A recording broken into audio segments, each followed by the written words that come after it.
La valeur ajoutée, c'est la différence des deux. 159 moins 70, 0,50. D'accord. Donc la valeur ajoutée ici, 89, 750. Alors je ne sais pas, je n'ai pas retenu le montant que vous aviez indiqué, Lucie, mais je pense que vous n'étiez pas très loin. Y a-t-il des questions à ce niveau-là?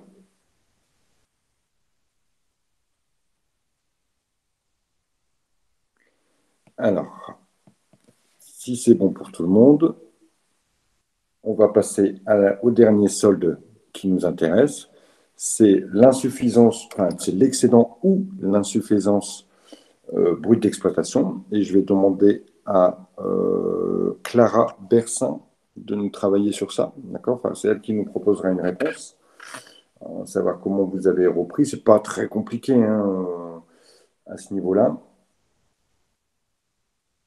Je vous laisse regarder ça pendant 2-3 minutes et vous me dites ensuite ce que vous avez pu calculer.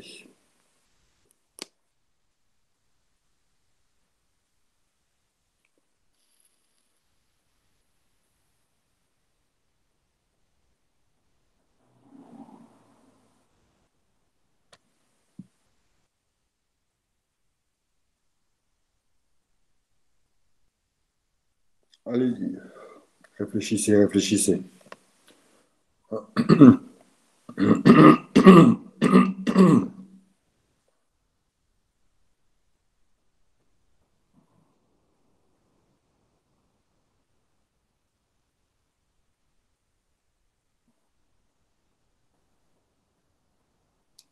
Essayez, Clara. Après, si vous n'y arrivez pas, c'est pas grave. On est là justement. Je ne réussis pas les calculs. Les calculs, ils ne sont pas très compliqués, vous allez voir. On va peut-être demander à Agnès si elle peut vous aider aussi. Allez, Agnès, si vous arrivez, je vous laisse réfléchissez, hein, 2-3 minutes, et puis Agnès et Clara, on va essayer de faire ça ensemble.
Monsieur, excusez-moi. Oui. J'ai juste, en fait, pour les subventions d'exploitation, en fait, si on n'en a pas dans le tableau, c'est qu'on n'en a pas. Ben voilà, tout simplement, hein. D'accord, merci.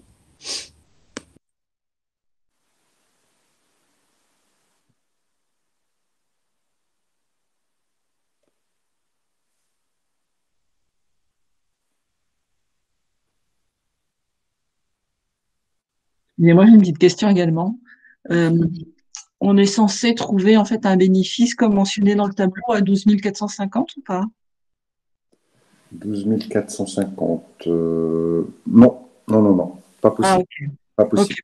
Et alors, ok. Si on allait jusqu'au bout de tous les soldes, oui. Mais là, nous, on s'arrête aux 4 premiers parce que après c'est beaucoup plus simple. D'accord. Et surtout, on vous les demande pratiquement jamais les autres parce qu'on les retrouve dans le compte de résultat. D'accord. Donc ici, seuls ces 4 premiers soldes sont intéressants et ils ne peuvent pas correspondre aux bénéfices de 12 450. Ok, merci. Alors, est-ce que ouais, Agnès et Clara ont des choses à me dire?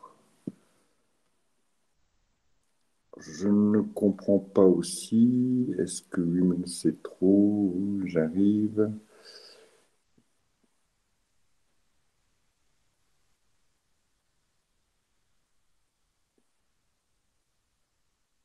On va attendre 2 minutes, Clara, si elle a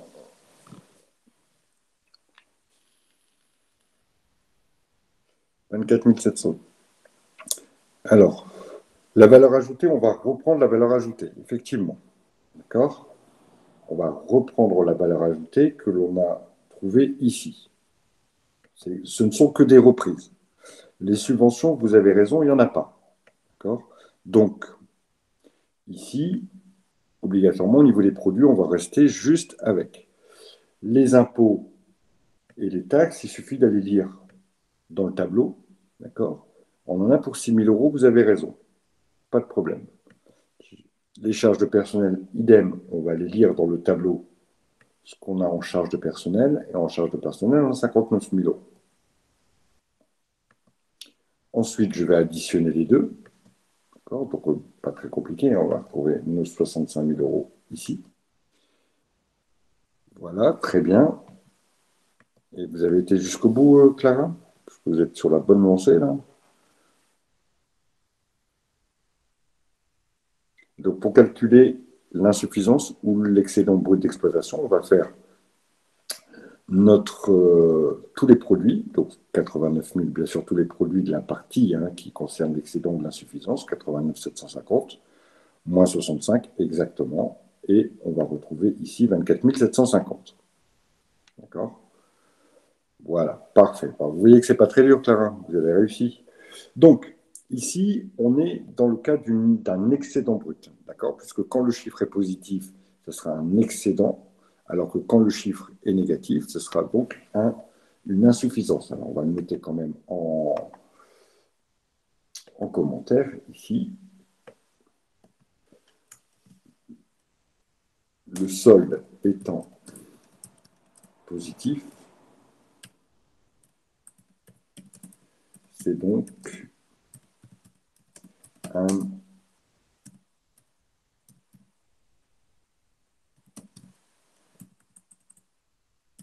excédent brut d'exploitation. Alors, monsieur Toto ou madame Toto, je ne sais pas, vous êtes très très très très en retard ou vous êtes très en avance. Donc, un excédent brut d'exploitation, d'accord, qu'on appelle bien souvent un EBE. Si, je vais quand même noter, si le solde avait été négatif,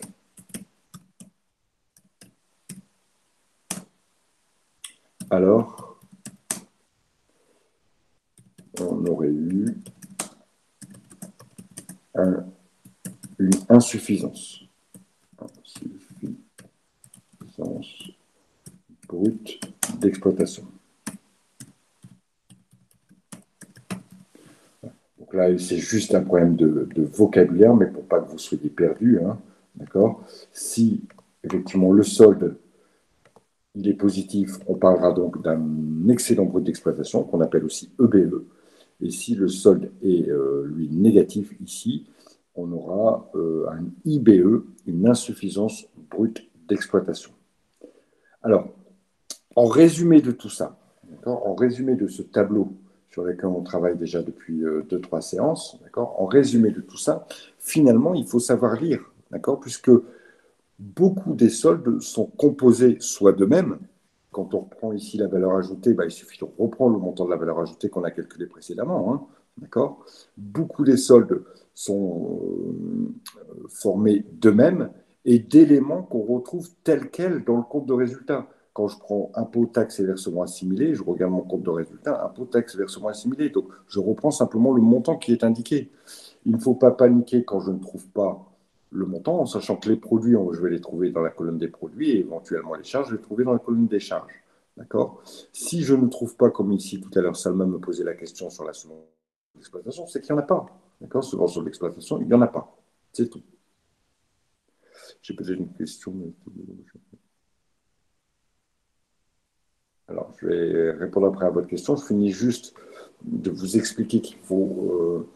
Parce que j'ai l'impression que certains et certaines d'entre vous baissaient un peu les bras parce qu'il y a beaucoup de chiffres, c'est compliqué. Mais finalement, regardez ce tableau. Il y avait un chiffre à calculer. D'accord? Celui-ci. Les consommations en provenance des tiers. Voilà, il suffit juste d'apprendre ce que sont les consommations en provenance des tiers et ce n'est pas très compliqué. Prenez votre compte de résultat, vous prenez le compte d'exploitation, la partie exploitation. Tout ce qui est au-dessus des impôts, vous l'additionnez. C'est tout. Qu'on n'a pas utilisé, monsieur, c'est ça? Si on les avait utilisés, Ouais, exactement. Vous avez raison, Salma. Il faut bien sûr, si vous les avez déjà utilisés, c'est tout, on ne les utilisera plus jamais. Hein. D'accord? En tout cas, pour notre compte, pour notre tableau des soldes intermédiaires. Vous voyez qu'à chaque fois, j'ai pris des choses que je n'avais jamais utilisées au niveau des charges.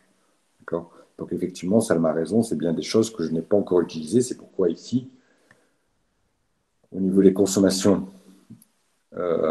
en provenance des tiers, je n'ai pas pris la marchandise et la variation de stock de marchandises, les achats de marchandises et la variation de stock de marchandises. J'ai pris tous les éléments qui étaient en dessous, d'accord, sauf les éléments. Et vous allez voir, de toute façon, on descend en même temps que l'on construit son tableau DSIG, on descend dans le compte de résultats. D'accord, on va aller cette partie-là. Vous voyez que si je reprends ici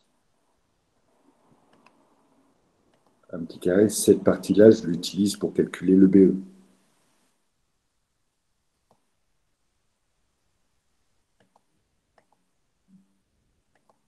Et si on avait été un peu plus loin, la dernière partie, je l'aurais utilisée pour calculer autre chose, un autre solde encore, qui est d'ailleurs le résultat d'exploitation.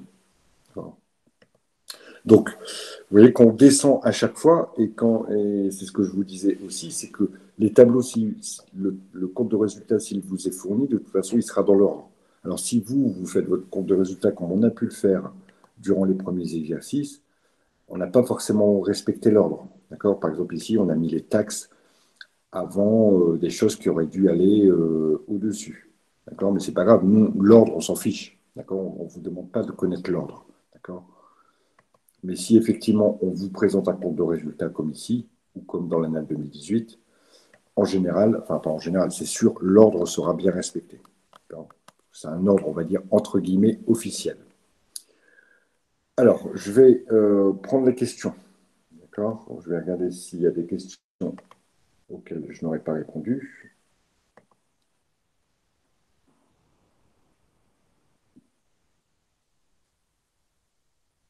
Alors, j'ai peut-être une question bête, mais le tableau produit-charge que on avait en dessous du tableau. C'est à nous-mêmes de le faire, n'est-ce pas? Ce n'est pas déjà dans les...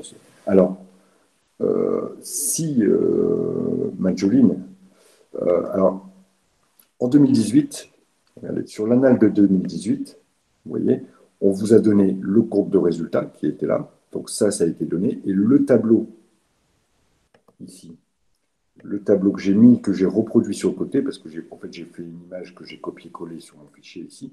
Ce tableau-là, on vous le donnait. D'accord?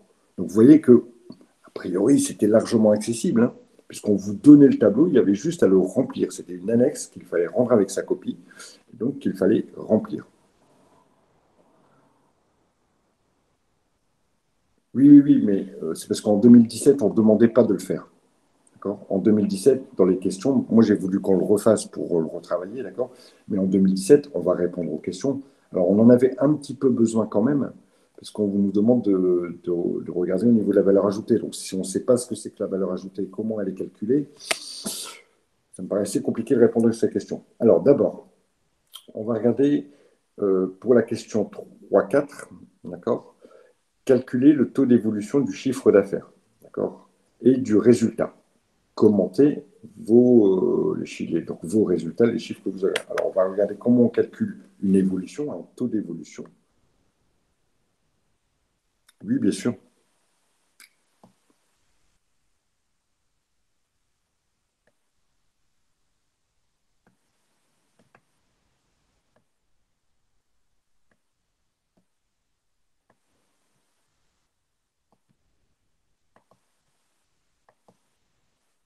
Alors, d'abord, on va regarder ce que c'est que le chiffre d'affaires, la définition du chiffre d'affaires. D'accord? Alors, le chiffre d'affaires, c'est la somme de toutes les ventes effectuées par l'entreprise, durant, bien sûr, une période. Donc ici, si je me reporte à mon compte de résultat, le chiffre d'affaires, il est composé de la vente de marchandises et de la production, donc de plats que j'ai vendus. Donc le chiffre d'affaires, c'est le total de 32 300, d'accord, plus 141 000. Et ça, il faut le savoir. La définition du chiffre d'affaires, il faut la connaître, d'accord. Donc, je vais additionner vente de marchandises et production vendue, d'accord. Et là, j'obtiens un montant de chiffre d'affaires qui est de 73 800. Donc là, la difficulté, c'était de connaître un petit peu la définition du chiffre d'affaires. Donc le chiffre d'affaires, c'est la somme de toutes les ventes. Alors bien sûr, on va retrouver au niveau des produits, généralement dans les 2-3 premiers postes des produits. Ça, c'était pour 2016. Regardons pour 2015.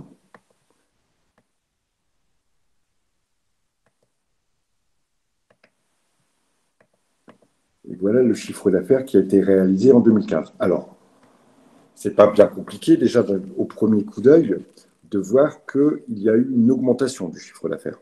On passe de 153 000 à 173 000.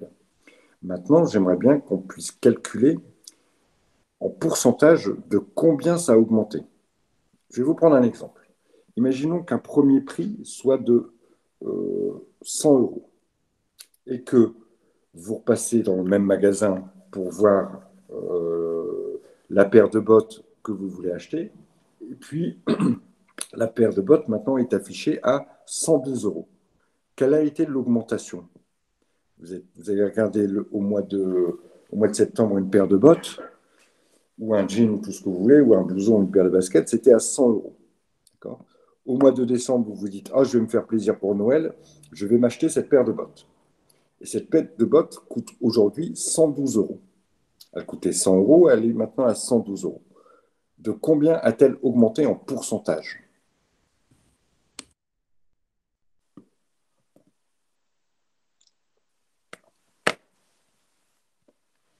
Allez, lancez-vous, n'ayez pas peur.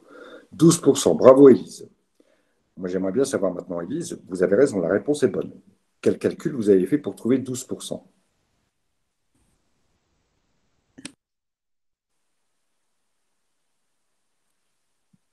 N'hésitez pas, allez-y, lancez-vous.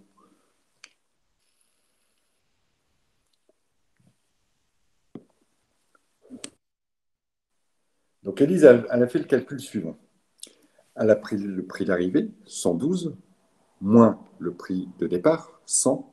D'accord. Donc, l'augmentation est de 12 euros. Et comment elle a fait pour trouver 12%? Elle a divisé par le prix de départ. 12 divisé par 100 est égal à 12%.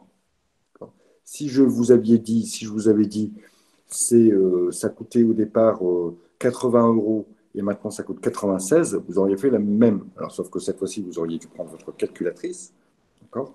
Mais vous auriez fait la même opération, vous auriez pris le prix d'arrivée moins le prix de départ, 96 moins 16, moins 80, pardon, 96 moins 80, ça fait une augmentation de 16 euros, divisé par 80, ça fait une augmentation de 20%. D'accord? Donc, ça veut dire que quand je veux calculer une augmentation,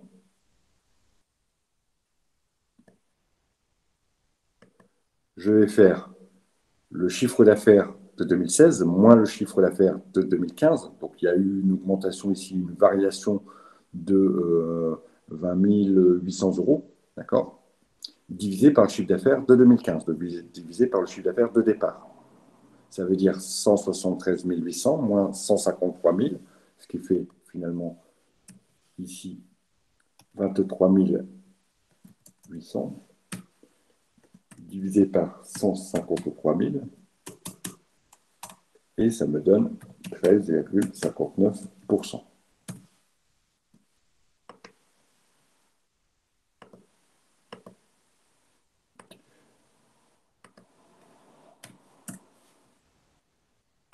D'accord? Donc, je regarde de combien ça a augmenté. Ça a augmenté de 23 800. Je le divise par ce qu'on avait au départ, 153 000, et j'obtiens 13,53%. On va regarder la même chose avec le compte de résultat. D'accord? Alors, hop, avec, pardon, le résultat. Bien que de deux chiffres. Hop.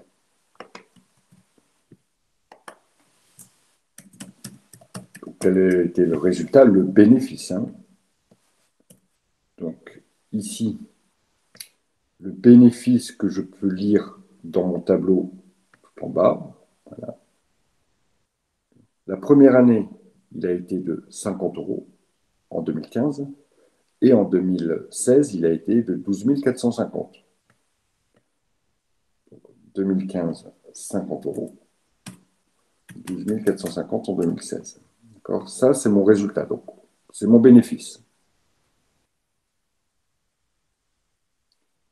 Parce qu'il est positif. Hein.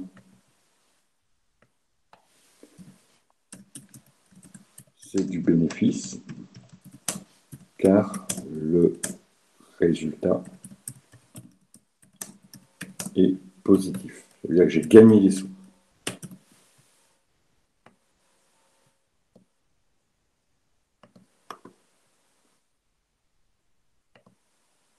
Donc, je vais faire la même méthode. Hein.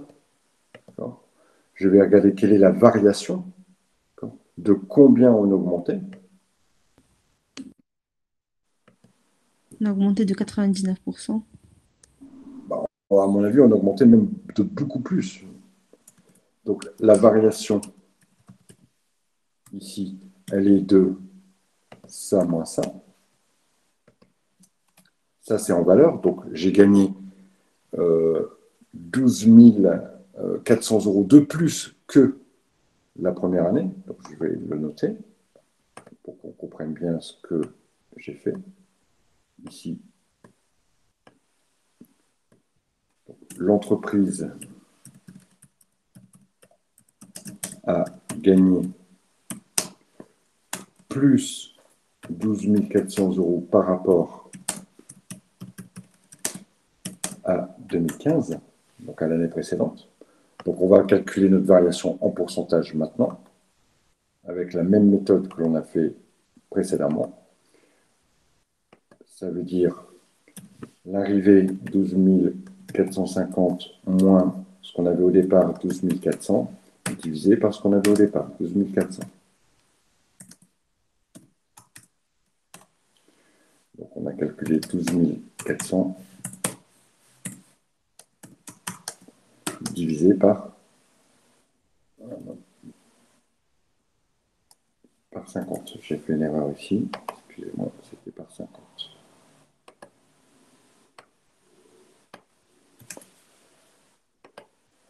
Donc, je ne l'ai pas calculé, mais 12 400 divisé par 50, ça fait 248%. Ah non, ça fait même plus que 248%, ça fait 24 800%. D'accord? Donc effectivement, là, ça a explosé parce qu'il faut le multiplier par 100. Hein. J'ai vu tout à l'heure, quelqu'un m'a donné un résultat, elle me disait 248%. Vous obtenez 248, mais quand vous le remultipliez par 100 pour avoir des pourcents, vous obtenez donc là 24 800%, ce qui n'est pas très étonnant puisqu'on passe de 50 à 12 450, c'est énorme comme augmentation. Donc ici, comment on pourrait commenter ça? Une petite augmentation du chiffre d'affaires, puisque le chiffre d'affaires lui a augmenté de 13%, fait une très grosse augmentation du résultat. Provoque une grosse augmentation du résultat, puisque le résultat a explosé de plus de 24 800%. C'est le commentaire qu'on attendait. Petite variation du chiffre d'affaires, vous vendez un tout petit peu plus, et bing, vous gagnez beaucoup plus. Voilà,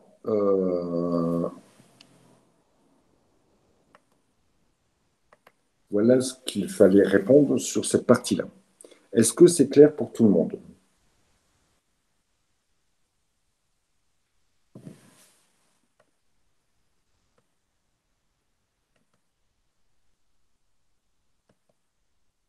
Alors, de toute façon, ces problèmes de variation, on aura l'occasion de les revoir hein, dans d'autres circonstances.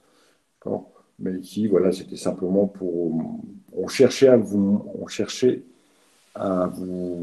montrer, à vous faire dire qu'une petite variation du chiffre d'affaires entraînait une grosse variation du résultat. Pour ça, il fallait calculer, il fallait savoir calculer le taux de l'augmentation. D'accord, l'augmentation, je vous ai montré. Prenez-vous comme exemple votre paire de bottes ou votre paire de baskets. Vous vous dites, voilà, j'achète une paire de baskets à 100 euros, 5 jours plus tard, elle est à 112 euros. Quelle est l'augmentation? 12%. Comment j'ai fait dans ma tête? J'ai fait la différence entre les deux, 112 moins 100, ça fait 12. Je l'ai divisé par le prix de départ, c'est-à-dire 100. 12 divisé par 100, 0,12, ça fait 12%. D'accord. Y a-t-il des questions par rapport à ça? Non. Alors, concernant ici le numéro, la question 3,5 et 3,6, pour lesquelles on va répondre ensemble, hein. Quelle est la notion de définir la valeur ajoutée? C'est simplement la valeur produite par l'entreprise, créée par l'entreprise. D'accord. Et ça, il faut apprendre sa définition. Hein. Il n'y a pas photo. D'accord. Définition qu'on avait déjà vue précédemment ici. Dans la définition, alors c'était plutôt dans l'exemple que l'on avait ici. Voilà, la valeur ajoutée, ça mesure la richesse créée par l'entreprise. Déjà, si vous savez ça, si vous retenez qu'une phrase sur la valeur ajoutée, c'est la richesse créée par l'entreprise. Une fois que vous avez dit ça, vous avez 90% des points. C'est la richesse créée par l'entreprise.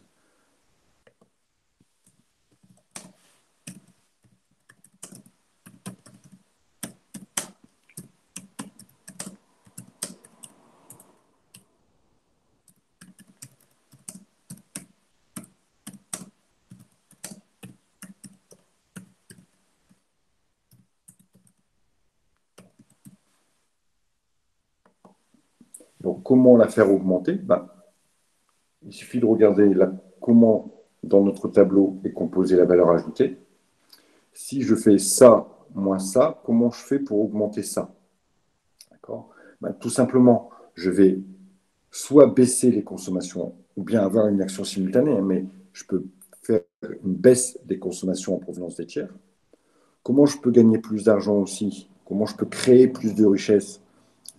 Un produit que j'achète 100 et que je revends 200, comment, on est d'accord? Regardez-moi, regardez-moi, je pense que vous me regardez, mais écoutez-moi sur ce point-là. Augmenter les prix de vente, exactement. Donc un produit que vous achetez 100 et que vous revendez 200, la valeur ajoutée, s'il n'y avait rien d'autre, hein, si la valeur ajoutée était composée que de la marge commerciale, si on n'avait pas d'autres chiffres, pas de production, rien du tout. La valeur ajoutée, on est bien d'accord que vous avez fait prendre à votre produit par votre action de vente, vous lui avez fait prendre 100 euros. Comment faire augmenter ces 100 euros? Comment faire augmenter la différence entre le prix de vente et le prix d'achat? Soit, comme l'a proposé une de vos camarades, vous augmentez le prix de vente. Donc, au lieu de le vendre 200, vous le vendez 250. Donc, vous aurez gagné 150, vous aurez créé plus de valeur ajoutée. Quelle autre possibilité vous avez?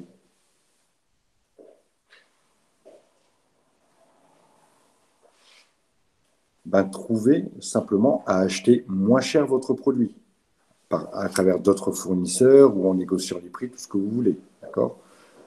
Voilà, via la négociation. Donc, si le même produit, vous l'achetez 80 et que vous le revendez 200, vous aurez gagné 120 euros. D'accord? Donc, deux axes, soit augmenter les prix, soit acheter moins cher. Deuxième, autre point sur lequel on peut agir, je vous rappelle que la valeur ajoutée dans la partie des produits, c'est la production de l'entreprise, ça veut dire augmenter la production. Exactement.